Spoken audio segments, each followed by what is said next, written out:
بات چل رہی تھی کہ انسانی زندگی کے اندر دعوت و تبلیغ کی اہمیت کیا ہے۔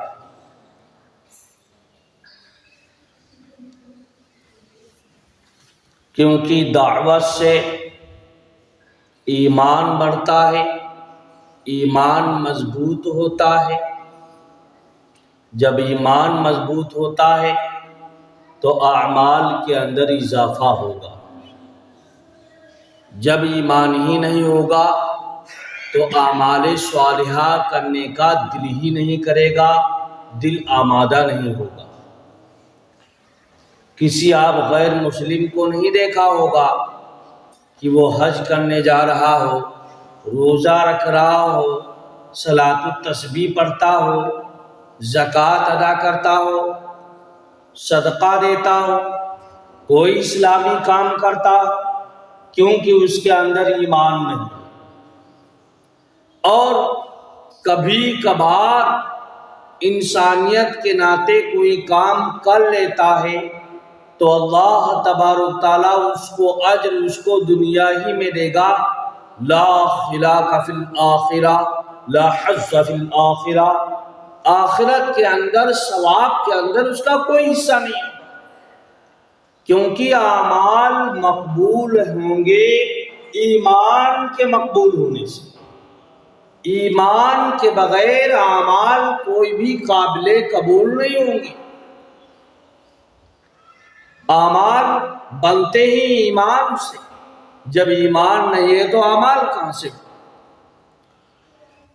تو دعوت انسان کے اندر ایمان کو مضبوط کرتا ہے، ایمان بڑھاتا ہے۔ جب بندہ داعی ہوتا ہے، جب لوگوں کو دعوت دیتا ہے اور پھر دعوت سے جڑتا ہے، دعوت و تبلیغ سے، تب اس کا ایمان مضبوط ہو جاتا ہے۔ اگر وہ سفر میں ہوگا پھر بھی وہ نماز نہیں چھوڑے گی، نماز پڑھے گا۔ حضر میں ہوگا تو نماز پڑھے گا، کھیتی کھلیان کے اندر ہوگا تو نماز پڑھے گا۔ اگر کسی عذر کی وجہ سے نہیں پڑھ پائے گا تو اس نماز کی قضا کرے گا۔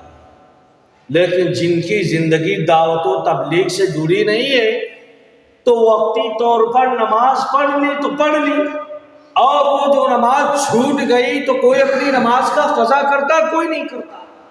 نماز کی قضا وہی کرتا ہے جس کی زندگی دعوت سے جڑی ہوئی ہے، جس کی داعی زندگی۔ کیوں؟ دعوت سے ایمان بنتا ہے، دعوت سے ایمان بڑھتا ہے، اور جب داعی کا ایمان بڑھتا ہے، ایمان بنتا ہے تو اعمال بنتے ہیں۔ جب ایمان ہے تو اعمال ہے، ایمان نہیں تو اعمال نہیں۔ ہماری زندگی دعوت سے جڑی نہیں، اسی وجہ سے ہمارے گھر کے اندر دینداری نہیں۔ ہماری عورتیں، ہماری جوان بچیاں، ہمارے جوان بچے ہماری بات نہیں سنتی۔ جب جس کی گھرانے جس شخص کی زندگی داعی ہوتی ہے اس کے بچے بھی نمازی، اس کی عورتیں باحیا ہوتی، اس کی عورتیں پردے والی ہوتی ہیں، وہ صبح کو اٹھتی ہیں، تہجد پڑھتی ہیں، قرآن کی تلاوت کرتی۔ صحابہ کرام کے زمانے کے اندر گھروں سے قرآن کی تلاوت کی آواز آیا کرتی تھی۔ فرماتے ہیں کہ اس طریقے سے گھروں سے بھنبھناہٹ کی آواز آتی، جیسے شہد کی مکھیوں سے بھنبھناہٹ کی آواز آیا کرتی تھی۔ 3-4 بجے تہجد کے وقت گھروں سے آواز آیا کرتی تھی عورتوں کو پڑھنے کی۔ آج ہماری زندگی داعی نہیں، ہم دعوت سے جڑے نہیں، اسی وجہ سے ہماری آپ کی عورتیں سب سے زیادہ گھر میں کیا دیکھتی؟ سیریل دیکھتی، موبائل دیکھتی۔ جب ہماری زندگی داعی ہوتی ہے تو ہمارے گھر کے لوگ بھی دیندار ہوتے ہیں۔ حدیث شریف میں آتا ہے الا کلکم راع وکلکم مسئول عن رعیتہ، کہ ہر بندہ اپنے گھر کا ذمہ دار ہے، اپنے رعایا کا ذمہ دار ہے، نگہبان ہے، اور قیامت کے دن اس سے پوچھو۔ وَكُلُّكُمْ مَسْئُولٌ عَنْ رِعَيَتِهِ، اگر کوئی بادشاہ ہے تو اس کے رعایا کے بارے میں پوچھا جائے گا کہ تو نے اپنے رعایا کا مکمل حق ادا کیا تھا یا نہیں ادا کیا تھا۔ ایسا تو نہیں تو گیام کا بادشاہ تھا، تو دیش کا بادشاہ تھا اور کوئی تیری رعایا بھوکے مر رہی تھی، کوئی تیری رعایا پریشانی کی زندگی گزار رہی تھی۔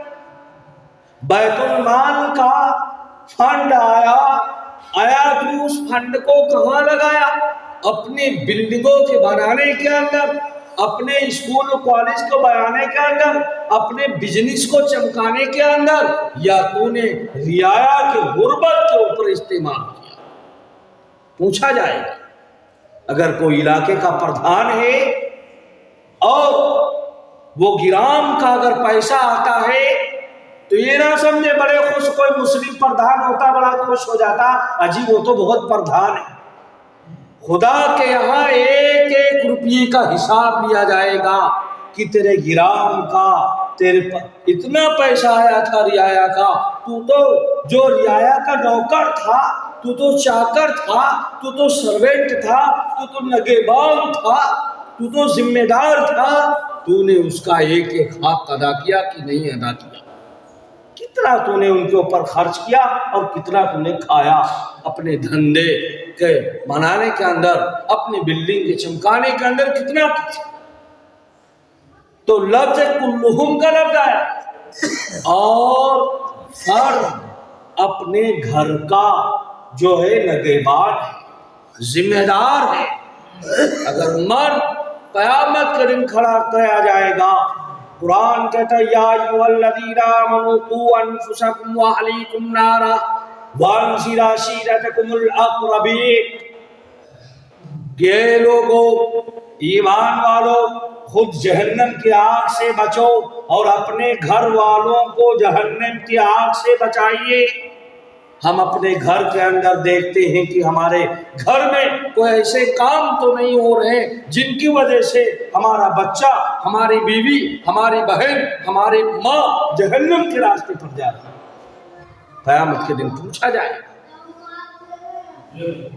اور قرآن کریم کی آیت وَأَنذِرْ عَشِيرَتَكَ الْأَقْرَبِينَ، اپنے گھر والوں کو، اپنے رشتہ داروں کو اللہ کے عذاب سے، جہنم سے، اللہ کی پکڑ سے ڈرائیے۔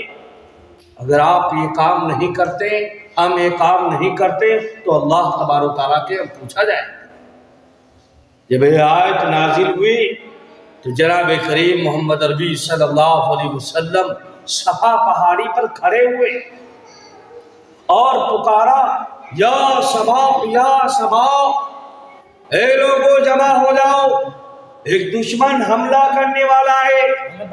لوگ جمع ہو گئے، جو وہاں تک نہ جا پائے تو اپنے اپنے قاصدوں کو بھیجا، اپنے اپنے قاصدوں کو بھیجا، سارے لوگ جمع ہو گئے تو اللہ کے نبی صلی اللہ علیہ وسلم ان سے کہنے لگے اگر میں آپ سے یہ کہوں کہ اس پہاڑی کے آغوش میں، اس پہاڑی کے پیچھے ایک ایسا گھوڑ سوار کا لشکر ہے جو تم پر حملہ کرنے والا ہے تو کیا میری بات کو مانو گے؟ سارے لوگوں نے بیک زبان آواز نکالی کہ آپ تو امین ہیں، آپ تو صدیق ہے، آپ تو صادق ہے، ہم آپ کی بات مانتے ہیں، آپ جھوٹ نہیں بول۔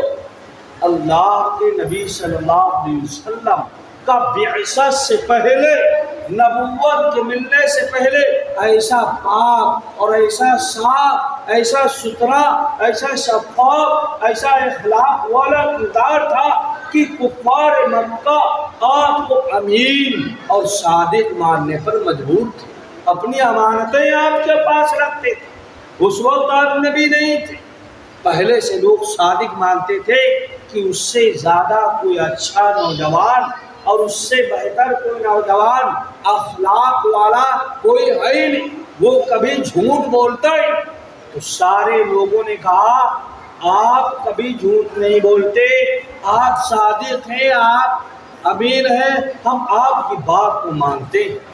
پھر اللہ کے نبی صلی اللہ علیہ وسلم نے دعوت، یا ایھا الناس قولوا لا الہ الا اللہ تفلحوا، اے لوگو میں آپ کو ڈراتا ہوں اس عذاب کے آنے سے جو اللہ تبارک و تعالیٰ نازل کریں گے، لہذا تم اللہ تبارک و تعالیٰ کا یہ کلمہ، محمد صلی اللہ علیہ وسلم کا یہ فرمان سن لو، اللہ کے اس کلمے کے سائے میں آ جائیے، آپ دنیا کے اندر بھی بھلائی پا جائیں گے، آخرت کے اندر بھلائی پا جائیں گے۔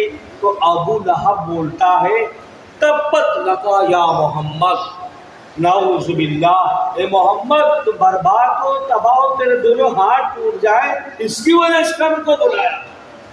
تو اللہ تبارک و تعالیٰ نے جواب میں، اللہ کو یہ بات ناپسند آئی، اللہ تبارک و تعالیٰ نے جواب کے اندر قرآن کریم کی پوری سورہ تبت یدا، سورہ لہب نازل فرمائی۔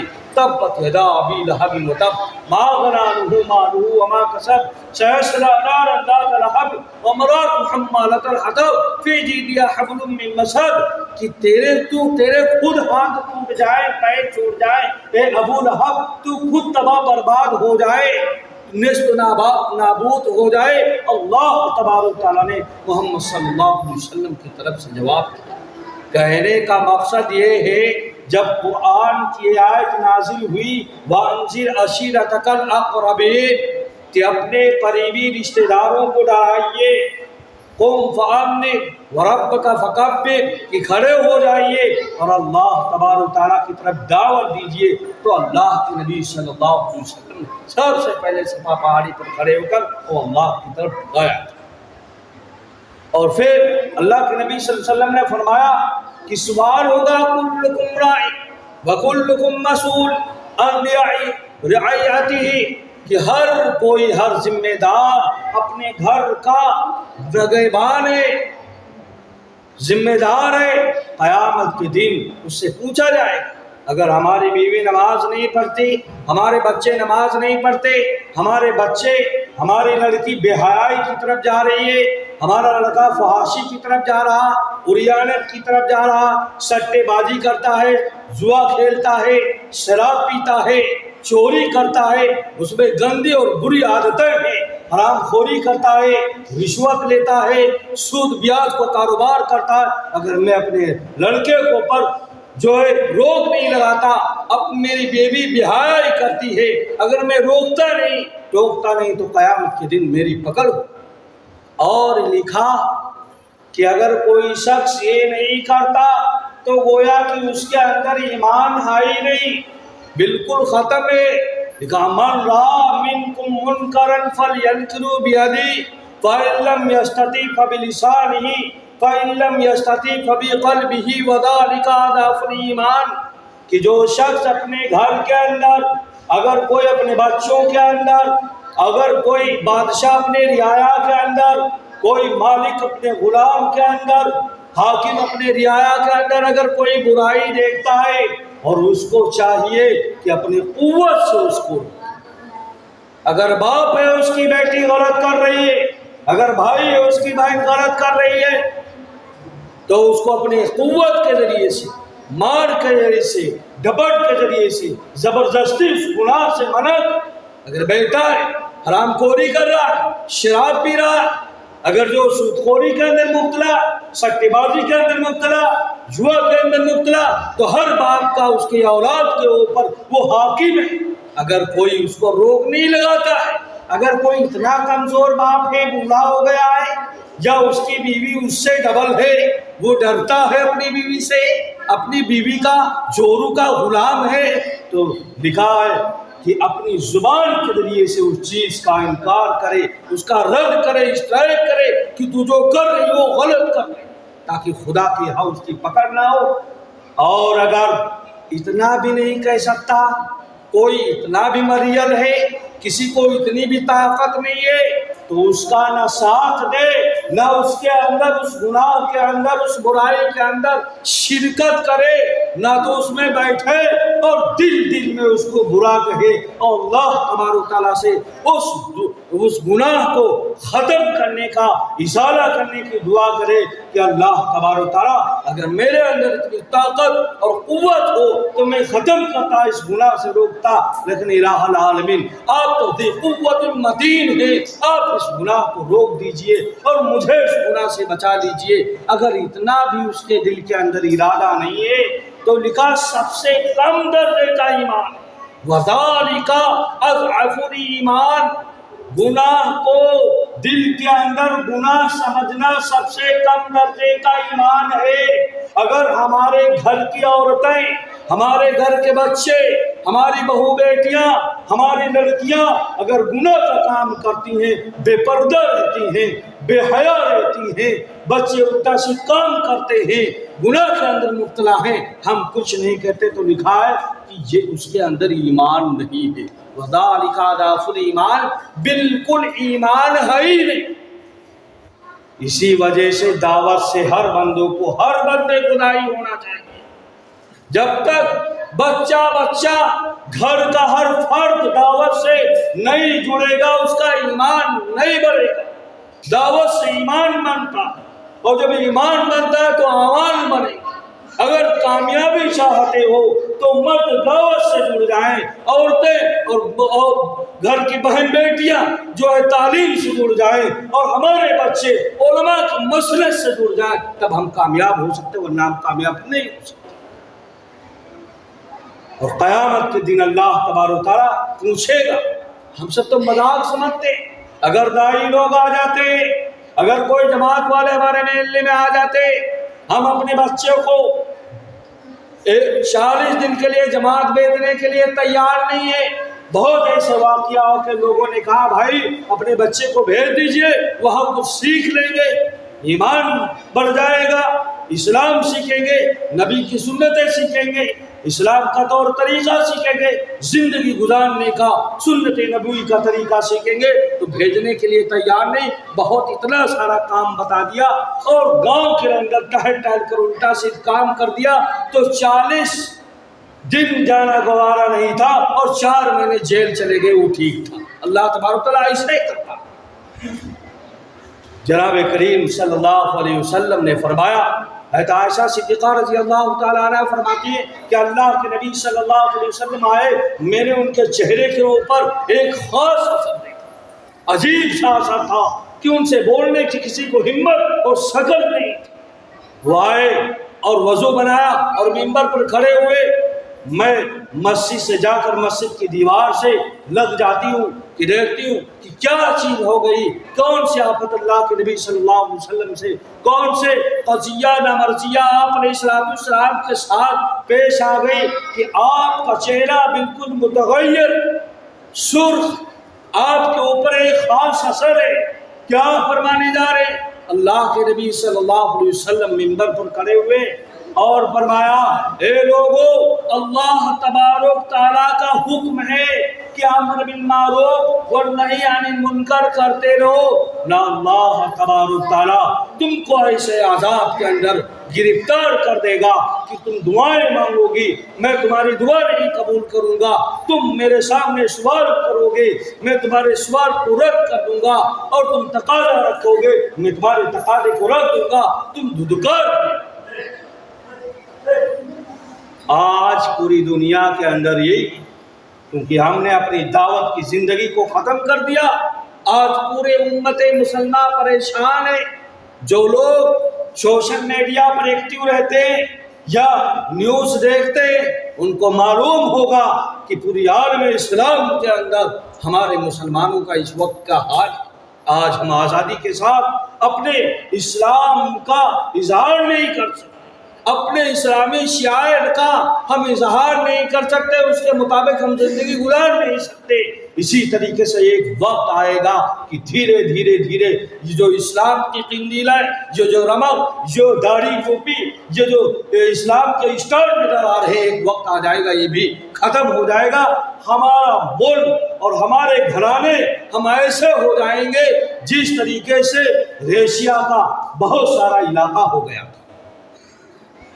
عرب کے لوگ پوری دنیا کے اندر اسلام کا پرچار کیا، چاہے ساؤتھ افریقہ ہو، چاہے کہیں۔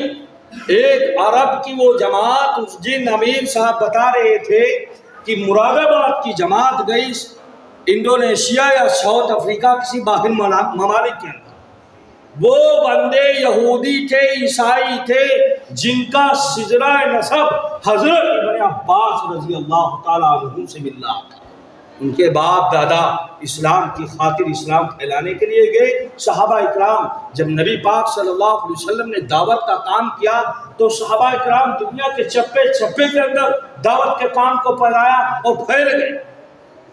حالانکہ عرب یہاں سے سعودیہ، جہاں اللہ کے رسول صلی اللہ علیہ وسلم مدینہ المنورہ کا راستہ ہندوستان سے 8 گھنٹے کا فلائٹ سے، اور مدینہ المنورہ سے اور مکہ سے ماسکو راستہ 18 اور 20 گھنٹے کا راستہ ہے، اور صحابہ اکرام پیدل 7 سمندر پار کر کے سارے جنگلاتوں کو پار کیا اور سمندروں کو پار کیا، پہاڑوں کو پیدل گئے تھے، جا کر اسلام کا جھنڈا وہ لہرایا تھا۔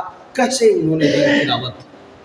جب دین یہ جو ہمارے اوپر اسلام جو نظر آ رہا ہے، یہ مسجد کے مینارے جو اللہ اکبر کی آوازیں ہم سن رہے ہیں، یہ وہی کا صدقہ انہوں نے کام کیا تھا تو اسلام کو پھیل رہا تھا۔ لوگ پورے اسلام کا، مسلمانوں کا ڈنکا پوری دنیا میں بج رہا تھے تو 311، لیکن پورے زمانے پر چھا گئے تھے۔ لوگ اسلام کے گرویدہ ہو جاتے جا رہے تھے، لیکن جب سے ہم نے اپنی زندگی کو دعوتی زندگی نہیں بنائی تو ہمارے اوپر غیر محنت کرنے لگے، یہودی محنت کرنے لگے، عیسائی محنت کرنے لگے، آرتھوڈکس محنت کرنے لگے، ایوانجیلیکلس محنت کرنے لگے۔ دنیا کی ساری طاقتیں، غیر طاقتیں ہمارے اوپر محنت کرنے لگے اور ہماری نسلیں ایمان سے بھیگنے لگی۔ تو حضرت ابن عباس رضی اللہ تعالیٰ عنہ کے خاندان سے، حضرت ابن عباس جو رسول اللہ صلی اللہ علیہ وسلم، عباس رضی اللہ عنہ رسول اللہ صلی اللہ علیہ وسلم کے چچا تھے، یعنی کہ اللہ کے نبی کے خاندان سے تھے، لیکن جب انہوں نے دعوت کا کام بند کر دیا، باہر چلے گئے، تو ان کی نسلیں جب دعوت سے ہٹ گئیں تو ان کی نسلیں یہودی و نصرانی ہو گئی۔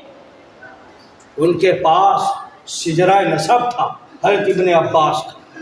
جب ہم بھی اگر یہ دعوت کا کام بند کر دیں گے، ہماری نسلیں بھی یہی ہو جائیں گے، ہم سنیں گے کہ ہمارے باپ دادا کبھی مسلمان تھے، اسلام ختم ہو جائے گا، نکل جائے گا ہمارے گھر سے۔ یہی وجہ ہے کہ سب سے پہلے دعوت بعد میں ہو۔ ہم جب کسی کو نبی نے سب سے پہلے دعوت کی، پوری دنیا انسان، بعد میں اللہ کا حکم بتایا، اور یہی 5 وقت نماز کے اندر، نماز اذان کے اندر، اذان دعوت تو ہے، اللہ اکبر اللہ اکبر۔ آ جائیے اللہ کی طرف، اپنے یقین اللہ کے ذات سے جوڑ لیجیے کہ ہر چیز کرنے والے مشکل کشا اللہ کی ذات ہے، رزق رسا اللہ کی ذات ہے، حاجت روا اللہ کی ذات ہے، بگڑی بنانے والا اللہ کی ذات ہے، بیماری دینے والے اللہ کی ذات ہے، شفا دینے والی اللہ کی ذات ہے۔ جب ہمارا اللہ کی ذات سے یقین ہٹ گیا تو ہم شرک کے اندر مبتلا۔ تب ہم کیا کہتے ہیں؟ بیماری دینے والے کون ہے؟ غازی سرکار ہے، شفا دینے والے عبد القادر جیلانی ہیں، بگڑی بنانے والے بڑے پیر ہیں، مشکل کشا فلاں ہے۔ ہمارا یقین ہٹ گیا، ہم شرک کے اندر مبتلا ہو گئے، جس کے بارے میں اللہ تبارک و تعالیٰ فرماتے ہیں کہ ان الشرک لظلم عظیم، دنیا کے اندر سب سے بڑا اگر ظلم ہے تو وہ شرک ہے۔ ان اللہ لا یغفر ان یشرک بہ ما دون ذلک لمن یشاء، کہ اللہ تبارک و تعالیٰ سارے گناہ معاف کر دیں گے لیکن شرک کبھی معاف نہیں کیا جائے۔ تو اذان بھی بتاتی ہے کہ سب سے پہلے دعوت اسی وجہ سے روز اذان تو روز دا، 5 مرتبہ اذان تو 5 مرتبہ دا۔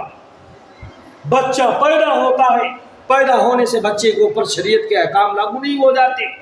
بچے کے کان کے اندر سب سے پہلے اذان دی جاتی ہے تو پتہ چلا دنیا میں آتے ہی سب سے پہلے کیا ہے؟ دعوت، اللہ کی طرف ہر بندے کو بلانا، اللہ کے دین کو سمجھانا، نبی صلی اللہ علیہ وسلم کی سنتیں، ان کا طریقہ بتانا۔ اور جب یہ ہم چھوڑ دیں گے تو ہماری نسلیں تباہ و برباد ہو جائیں گی، ہمارے گھروں سے دین رخصت ہو جائے گا، ہمارے گھروں سے جو اسلام رخصت ہو جائے گا، صرف نام کا باقی رہ جائے گا۔ کہ نبی پاک صلی اللہ علیہ وسلم نے فرمایا سیاتی علی الناس زمان لا یبقى من الاسلام الا اسمہ ولا من القرآن الا رسمہ، کہ ایک ایسا زمانہ آ جائے گا جب تم لوگ امر بالمعروف والنہی عن المنکر کا کام چھوڑ دو گے، جب اپنے بچوں میں، اپنی عورتوں میں، اپنے گھروں میں دین کی دعوت دینا بند کر دو گے تو صرف اسلام کا نام باقی رہ جائے گا۔ نام تو ہمارے عبداللہ ہوں گے، نام تو زہرہ ہوگا، نام تو فاطمہ ہوگا، نام تو زینب ہوگا، نام تو عبد الرحمن ہوگا، لیکن دلوں ہمارے خالی ہوں گے اسلام سے، ہمارے اندر اسلام نہیں ہوگا، اسلام جیسی کوئی چیز نہیں ہوگی۔ آج اپنے اپنے گھروں کے اوپر نظر ڈالیں کہ آج ہمارے گھر کے لوگ، ہمارے گھر کی خواتین کتنا شرک کے اندر، کتنا رسومات کے اندر، کتنی بدعات کے اندر، کتنی خرافات کے اندر ڈوبی ہوئی۔ کبھی شادی بیاہ کا موقع دیکھ لیجئے، کبھی تہوار کا موقع دیکھ لیجئے، کوئی فنکشن کا موقع دیکھ لیجئے کہ سب سے زیادہ عمریں تو 70 سال کی ہو گئی، 60 سال کی ہو گئی، نبی کی ایک سنت نہیں آتی ہے، لیکن رسومات جن کو اللہ کے نبی صلی اللہ علیہ وسلم نے بدعات بتایا تھا کہ سب سے زیادہ اللہ کے نبی صلی اللہ علیہ وسلم کو اگر تکلیف ہوتی تو بدعات اور ان رسومات سے تکلیف ہوتی کہ قیامت کے دن جب لوگ نفسی نفسی کا عالم ہوگا، لوگ اتنی زمانے نکالے باہر پھر رہے ہوں گے اور کہیں گے العاطس العاطس، پانی اور پانی پکار رہے ہوں گے، یا الہی ہزاروں سال لاکھوں سال کا زمانہ گزر گیا، ہم نے پانی دیکھا نہیں ہے، پانی پلایا جائے۔ تو حوض کوثر کے پاس لوگ جائیں گے تو ان سے فرشتے کہیں گے سوقن سوقن سوقن، تم دور ہو جاؤ دور ہو جاؤ۔ وہ آقا علیہ السلام کے پاس جائیں گے، یہ تو نبی کی امت تھی، یہ تو محمد صلی اللہ علیہ وسلم کی امت تھی، یہ تو نبی کی شہدائی تھی، لیکن ان کو کیوں حوض کوثر سے محروم کر دیا گیا۔ آقا علیہ السلام جب سفارش کریں گے تو پتہ چلے گا اس وجہ سے ان کو بھگا دیا گیا کہ دنیا میں بدعات ایجاد کیا کرتے تھے، یہ رسومات کیا کرتے تھے۔ آج بتائے کوئی مرد، ہماری گھر کی ماں بدعات ایجاد کرتی ہے، رسومات ایجاد کرتی ہے، اور ہم لوگ بڑے آسانی سے کہہ دیتے چلو کیا کریں، ہماری اماں نہیں مان رہی، ہماری ماں نہیں مان رہی۔ ہمارے دل کے اندر اگر اسلام ہوتا، اگر ایمان ہوتا، اگر ذرہ برابر رائی کے دانے کے برابر ایمان ہوتا تو حدیث کے مطابق ہم عمل کرتے۔ من رأى منكم منكرا فلينكره به فإن لم يستطع فإن لم يستطع فبلسانه وإن لم يستطع فبقلبه، اگر ہمارے اندر ایمان ہوتا تو ہم ضرور منع کرتے۔ اس سے پتہ چلا کہ آج ہمارے اندر ایمان کم ہوتا چلا جا رہا۔ اس کی وجہ یہی ہے کہ آج جب سے ہماری دعوت کی زندگی نہیں، ہم نے اپنی زندگی کو خدائی زندگی نہیں بنایا، اور جب تک ہم دعوت سے نہیں جڑیں گے ہمارا ایمان مضبوط نہیں ہوگا۔ جب ہمارا ایمان مضبوط ہوگا تو اعمال مضبوط ہوں گے، جب اعمال مضبوط ہوں گے تو ہم دنیا و آخرت سب کہیں ہم کامیاب ہو جائیں گے۔ اللہ تبارک و تعالیٰ سے دعا کریں کہ اللہ تبارک و تعالیٰ ہماری زندگی کو دائی زندگی بنائے۔ آمین۔ وآخر دعوانا الحمدللہ رب العالمین۔